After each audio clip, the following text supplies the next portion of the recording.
Brought to you by Kaya Herb House. Respect the roots. Okay, so we have a fan question. What inspired you to make music when you were younger? Let's see, what inspired me to make music when I was younger? Like shit, I grew up in the house of music, you know what I'm saying? My mother played music all the time. You know what I'm saying? Like Michael Jackson is my greatest musical inspiration, you know. 'Cause I wanted to be Michael Jackson. Like the way he really how serious he took everything, you know what I mean? Like that, he really inspired me, like just watching his videos, the way he'd be serious and everything was precise and like this nigga was like so on point. It was like looking at Michael Jackson made me want to do that. Right. But and of course, you know, singing New Edition songs and all the Motown and all that. And then when rap came out, and I found out that you know we can express ourselves with the music too, because you know I just was like singing songs. Like I knew every song on the radio. Yeah. Every song I ever heard, I memorized. Right. You know what I'm saying? So when I was like 8, 9, rapping when, you know, Run DMC and them was out. So I was into that shit, you know, and then by like 7th grade, 5th, 6th grade, 7th grade, I started writing my raps. My nigga K Chill wrote me a rap called Fairy Tale Land. We was in a group called Band-Aid Boys. I was beatboxing, you know what I'm saying? And then he showed me how to write a rap. And from then it was like, it was over. I just wanted to tell my story. Right. Real talk. So you say you listen to Michael Jackson, you listen to rap. How do you guys get your style? I mean, style. Because like, you know, Michael Jackson, the singing, the harmonies, it's 5 of us. So really, you know, and then you got to think the Temptations, like we grew up off our parents' music, Shy Lights, the Stevie Wonder, Lionel Richie, you know, the Commodore, shit like that. This is what you hearing when you growing up. So everything, like, so the melodies is in us. So when we start writing our raps and learning each other's shit, and when I'm rapping, they know my shit. So at the end of at every punchline, niggas is saying the punchline with you. It was you like feel a puzzle me? that fit. So it start harmonizing instead of sounding like shouting. We start harmonizing and singing with it because we all come from singing background. Interesting. And it, you know, Michael Jackson being the first person who you referenced, like the special thing about him as well was that like you can hear things differently, you know, from I remember watching, like, I didn't watch his full documentary, and it's only because, to be quite honest, like, I don't even watch a lot of television. I'm musical as well, so I'm, like, into the craft. But I was watching something of him and, or his documentary, or his movie, whatever that was called. This is it. This is it. Yeah, this is it. And when I watched the segment of him, he was getting ready to go on tour, and it sounded so good to me already. Like, he was at rehearsal, it sounded amazing. He told them to stop everything that they were doing because he can hear a minute, like, you know, something, whatever it was. And when they changed it, I'm like, oh my God, what I thought was great already, you know? And so for you to reference that, that's how I understand why, because your music does harmonize perfectly in that way, almost as if like what you said, you guys, you pounce off of each other, and it's like a puzzle that does fit, you know? And yeah, I mean, I totally understand like where you're coming from. So when you guys are doing a song, how do you guys determine who drops verse first or the next one up? I mean, it's never really in no particular order. Like, that goes with the production of the producer. What he chooses to do more so, I can chime in and understand. They probably do that. We did that with the "This Ain't a Game" song. We did, you know what I mean? I got all of them on there, and at that time, you know what I mean, everybody understands. You know, it's long past time. They were going through some obstacles, but you know, maybe 1 or 2, and I had Layzie and Flesh on a song first, and Layzie and the Crazy on a song first. And then I ended up getting busy on a song, just finding him out of nowhere. And then at that time, you know, man, I wasn't going to use a Vizzy verse. And then I got Wish. They brought Wish to come on. So when we got the song, DOC took it to Dre and let Dre hear it. And they wanted to cut Layzie's verse shorter. You know what I mean? They wanted to sit here and have Crazy come in and sing on the hook. You know what I mean? So usually a producer will come in that help produce that song and put their input on how, you know, they want to structure everybody. So, you know, by first write, I know that's how my song with them went, which was This Ain't a Game.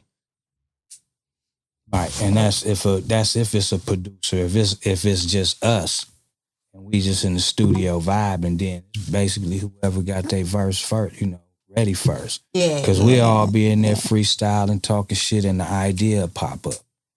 Whoever had that idea, nigga, go lay that down. You know what I'm saying? That's if we in there together. If not, then we can all, at sometimes these days, you can send your verses in, depending on the pace of each one's verse, you build the song up, you know what I'm saying? So it's many ways to skin a cat Real talk, when it come to like really structuring a Bone Thugs and Harmony song, you know. Real talk. Any chance of another album coming out with the whole group? I don't know, man.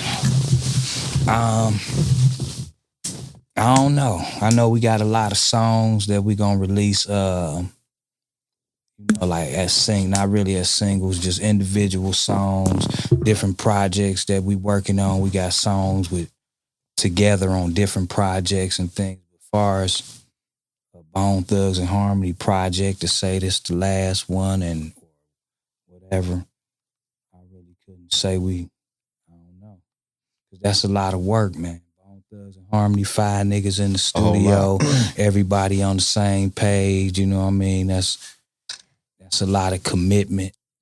And then you got to think everybody got businesses, families, and shit like that. So to really be able to put a Bone situation first, that's hard to say.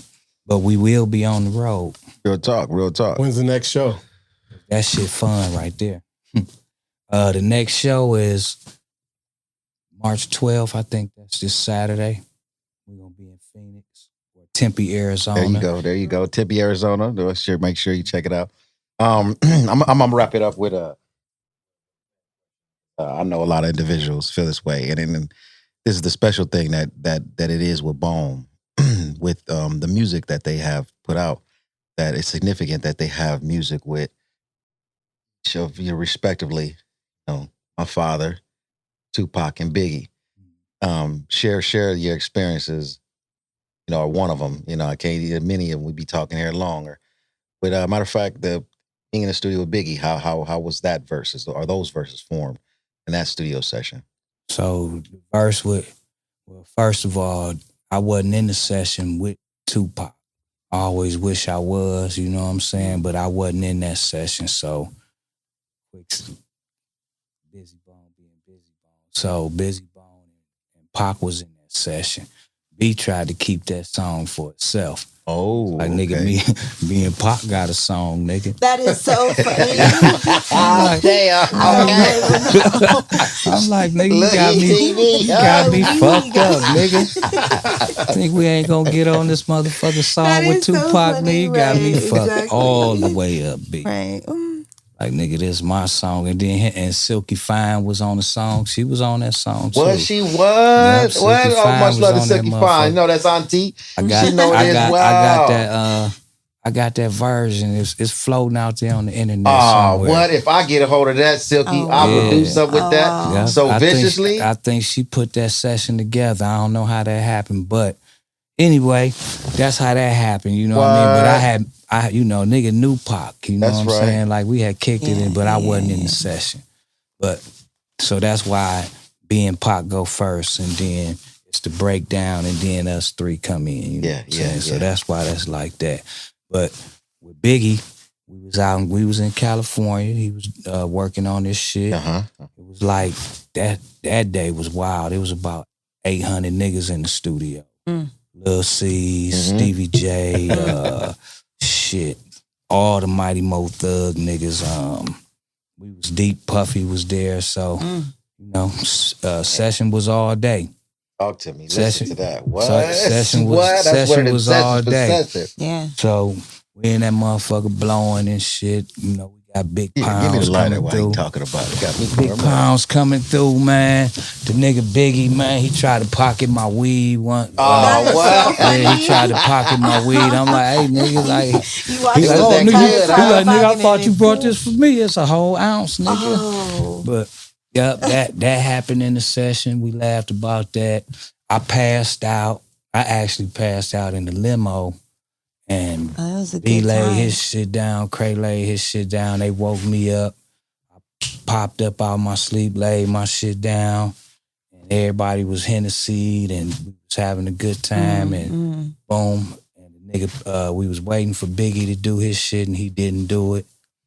You know what I'm saying? He was like, I'm going to take this shit home right here. I went in there and did that. Like, he like, I'm going to do it. He took it home. So on that level, we didn't get to hear his verse until after when the album came out, he was gone. Damn. So we ain't know how he flipped the flow and all that. So when the nigga heard it was like, dangerous. God damn. What? Nigga and we didn't get to see him do it and we didn't get to say thank you. Right. Wow, that happened. Rest in peace, Biggie. Yes, indeed. That's crazy that you. And then with your dad, man, shit. That nigga just let us do what the fuck we want to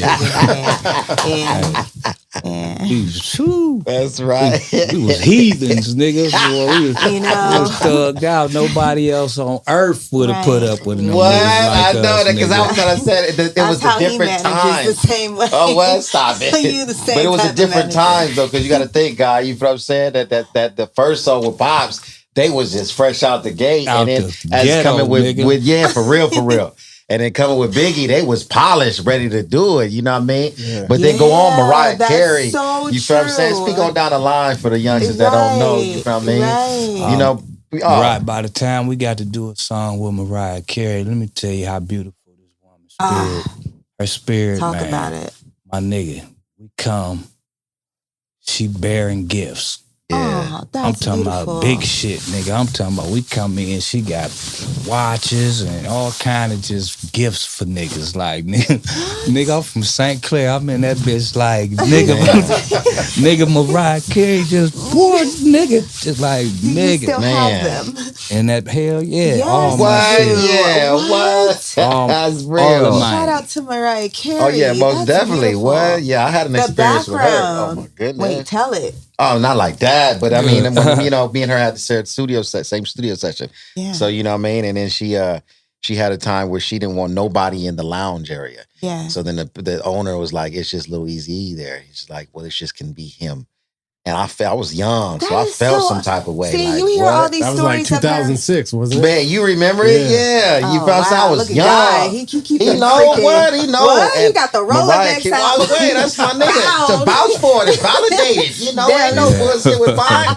That's an OG right there, but he knows. He know dates. And she didn't want nobody else in there. It was like only him. And you know what I mean? Like, let me taste and all that. I call it tasting, y'all. You feel what I'm saying? Tasting that good weed. You hear all these stories of her, and being like diva-ish, but you don't hear like these kind of stories. But that's just how it's going to be. But back in that time, you don't want, like, you got to think, Mariah Carey. 1,000 niggas in your but you know what I'm saying? Of course. As a rapper, we could do that shit. Like, we could think through that, but like, she's singing, like, nigga, she hitting notes that'll pierce your motherfucker. That's not so what why you want 15 niggas in there staring at you? Just looking. What these niggas do? Who is this? I get it. What I'm saying? But the narrative that transpires to the public is not that of her. It comes off as what? As diva, and so when you hear these background stories, especially of two men, like, it's like nice to hear, so shout out to Mariah Carey, as I said, because that's the real shit. I understand exactly that. Like, so you saying the narrative, right? I agree with you. Yeah. So, but that's how the world break you down, and that's what the young world need to look at.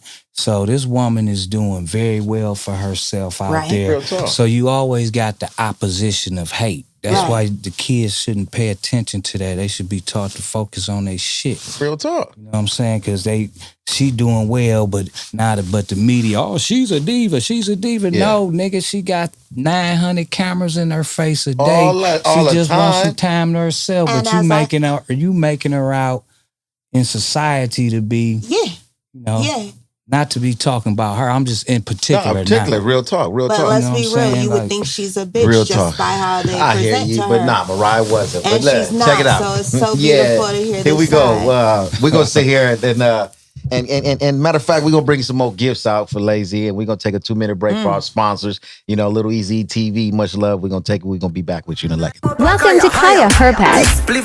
Enjoy this virtual tour of our one-stop shop.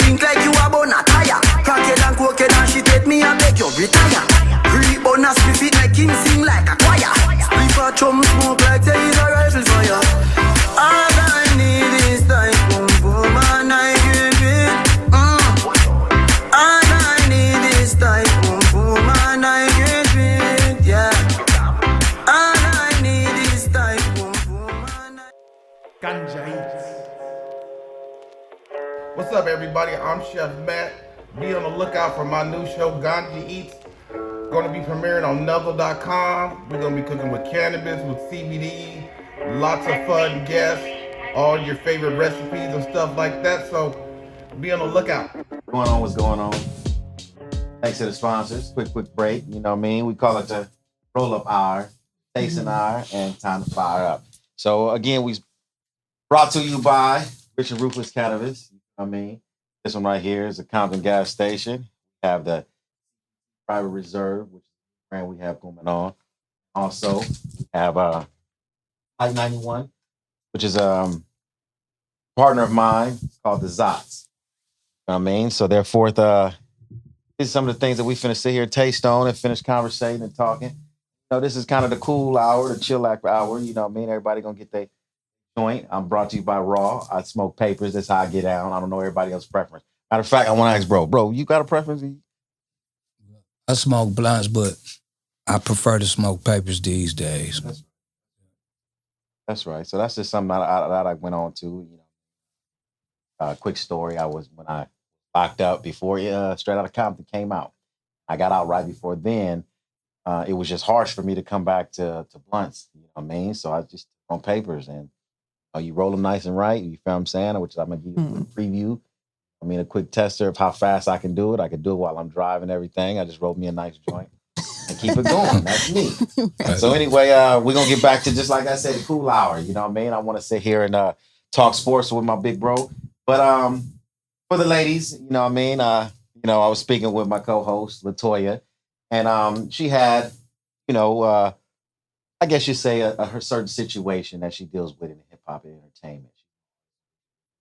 So, you know what I mean? I wanted her to get her social hour where we sit here, we invite the women to ask men questions and, get the opinion, especially from guests now.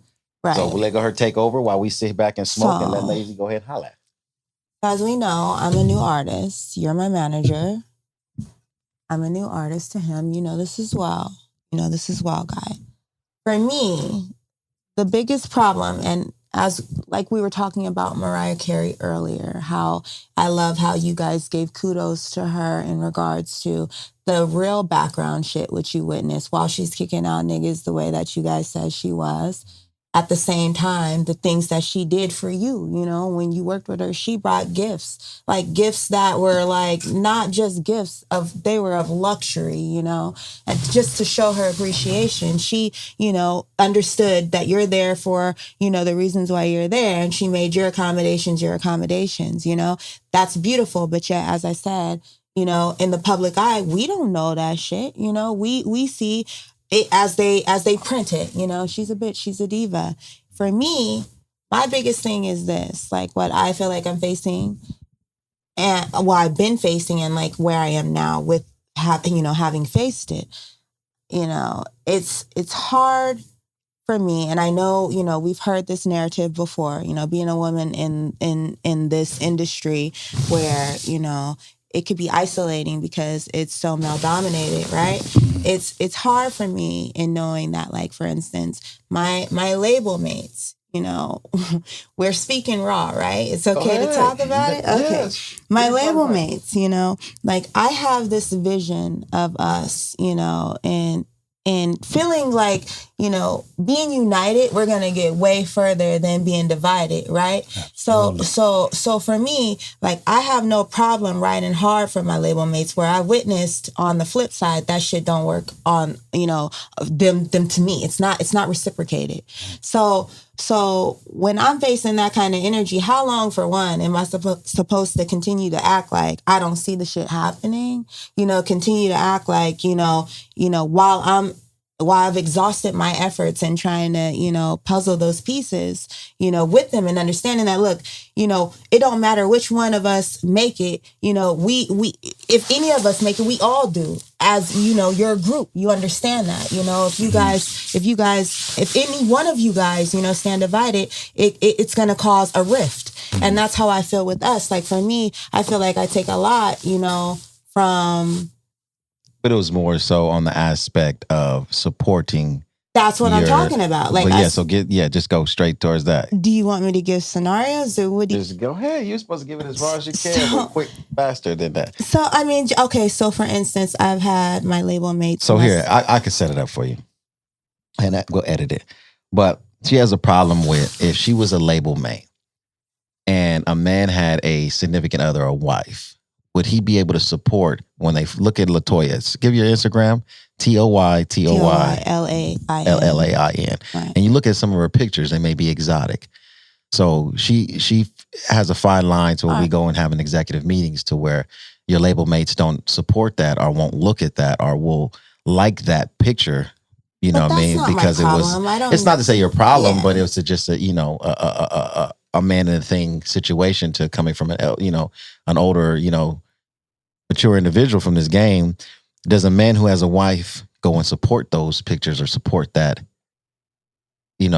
content that you're putting out there of yourself? Not that. It's okay. So for instance, I have one label mate. They're both married, but one, for instance, he's married, and it's that fine line of, he doesn't want to disrespect his wife, but by disrespecting his wife is to support me in general, right? As his label mate. So with that said, my perspective to it is, I also have somebody, in my background, and he better understand that this is business, and I have to ride for my label mates, and so it's a different way that I view it, So for me, it's like, I feel as if,